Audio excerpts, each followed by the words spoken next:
What's up guys, Houndish here, and today we're jumping in with more Destiny 2 news and updates. And this week, of course, it follows Bungie's first live reveal since the announcement for Edge of Fate, where they've gone into a lot more detail about a bunch of content that we're getting in the expansion. Some of that actually meant a better look at a little bit of Kepler and expansion content specifically, as Bungie had been fairly quiet on that front. We'll round up some additional things about that today, as well as some clarification from Bungie, with questions from the community coming out of that live stream. Otherwise, Bungie give us extra details about some changes that are coming in the expansion, clarify some mistakes they made with previous announcements, and we've got a few other things to round up in the video today. So if you guys find this one useful, then do us a massive favor and hit subscribe. We'll have a lot more Edge of Fate stuff to discuss in the coming weeks, right up until the launch. Keep it locked and loaded for that, but otherwise, let's get into it. We'll start with a couple of small updates from Bungie. The D2 team said, we've updated the TWID section about the combination blow changes coming with Edge of Fate, and combination blow will work with Tempest Strike in PvE at full effect, not with Ascension. So,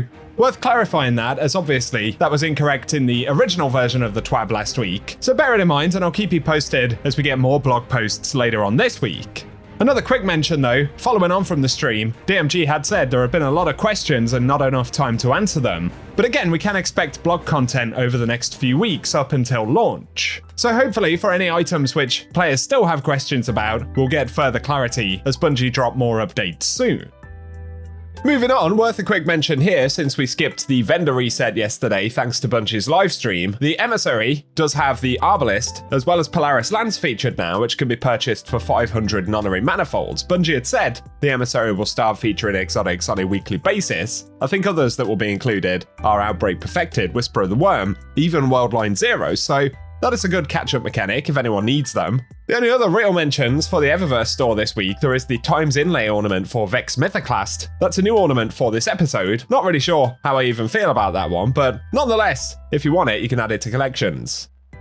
Otherwise, following on from Bungie's live reveal just yesterday, players have noticed and pointed out Maya Sundaresh, the Conductor from back in episode Echoes, was actually spotted in the new Mysteries of Kepler trailer that Bungie shared yesterday. So there's a boss area with all those kind of Vex walls closed off, and Maya Sundaresh, in fact numerous copies of Maya Sundaresh, are floating around in the back of the room, so obviously another key character for Edge of Fate there by the looks of things, and perhaps is one of the things that Bungie was setting up with episode Echoes. It was nice to get that Kepler trailer to see a little bit more of the destination, although Bungie are putting a lot of focus on Matter Spark and the Kepler abilities, and they showed us a bunch of upgrades that we'll be able to get for these abilities too, so over time we'll be able to improve these. And there are things like Matter Spark 2 to build a charge by collecting blast cores and stunning combatants, and with a full charge we can create a blast of energy, disabling shields on some combatants and objects. Then there's the Rosetta ability, decipher Aionian characters, allowing interfacing with Aionian devices and ciphers, understanding basic words and concepts in Aionian, allowing for a greater range of linguistic interfacing with Aionian devices and ciphers. Obviously linked to secrets on the destination, but otherwise there are relocator upgrades, like Relocator 2. Relocator allows us to shoot rotatable relays to change their alignment, altering the path of Relocator launcher shots. Teleportation applies a void overshield, and hidden combatants with the Relocator launcher also affects their gravity, and final blows will spawn void seekers. So kinda cool that they have upgrades. The one thing I'd say still, following Bungie's livestream in general, is I'm curious, what is the end game on Kepler? Obviously, I don't want it totally spoiled, but we're still left with just tons of questions about it. Is it a match-made destination? Will there be world events or activities? Or is it purely going to be a campaign that we can rerun on different difficulty levels to unlock tier 5 loot, things like that? If there is more to Kepler, Bungie are definitely underselling it right now. Obviously, I hope that's the case. And yeah, in terms of general feedback for the stream, one of the most disappointing things for players in general is that it kind of regurgitates a lot of information that we already had from content creator videos, as opposed to showing us a bunch of new stuff. There were bits of clarification in there, and new things like the Crossbow, which is cool, but in a lot of ways we were kind of retreading over stuff that we've already seen. Even if Bungie did show off a new activity on Kepler, when they were using the weapons for instance, that would have at least generated a bit more intrigue, but at this point I'm curious why Bungie are not showing more of that kind of activity content. It makes you wonder what's there, I suppose.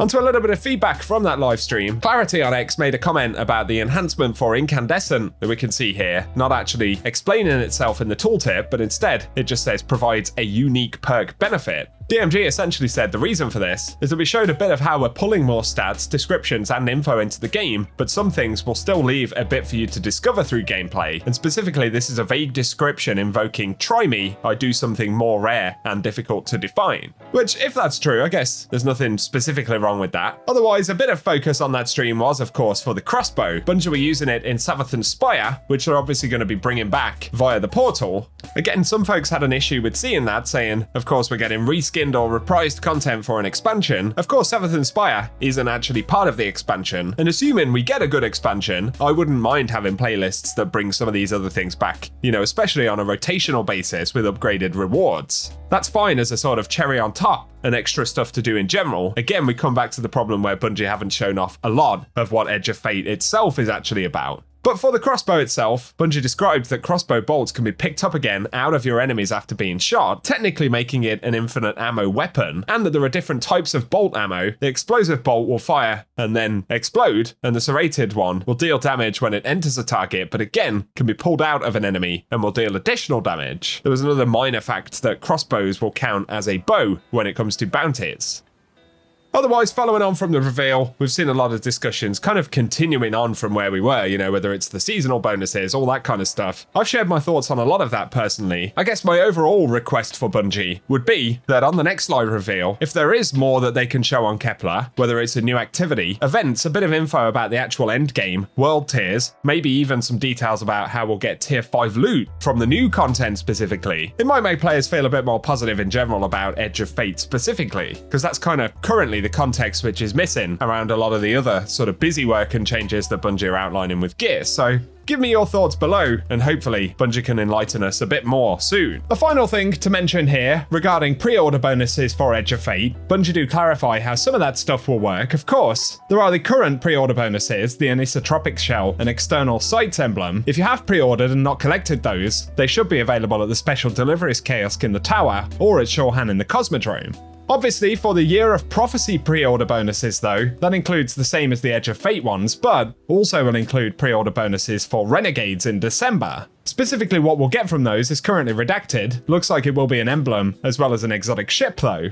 Then the Ultimate Edition of Year of Prophecy, of course, includes Edge of Fate and its campaign, the same for Renegades, access to the new raid and dungeon content that'll come out this year, and then one active reward pass, that'll be the one that opens up as we head into Edge of Fate, and 3 general reward passes, which will be, I'm guessing, the ones that we get throughout the course of the year. The article here does highlight that players may need to install certain updates to get all of these existing items. It also suggests that the currently active season at the time of first login after purchase is the one that the active reward pass goes to, which is a bit weird if it's referencing the Heresy reward pass at the minute. But there will be secret stashes as part of the Ultimate Edition here, with currency packs containing 1 exotic cosmetic, an exotic cipher, 2 Ascendant alloys, 3 Ascendant shards, and they'll be delivered with each seasonal release. So if you're curious about any of the itemization there, I'll link the article down below. But for today, guys, that's what we have to talk about. Again, I'll keep you up to date when Bungie give us further details. We could get midweek blog posts which are additional to the twids, so if you want to get all of the Edge of Fate news as soon as it drops, hit subscribe and the notification bell so that you don't miss out on anything. As always, share your thoughts on what we've discussed today down in the comment section, and a rating also helps us out on the channel if you have enjoyed the video. Otherwise though, cheers for watching, and I hope you guys have an awesome day.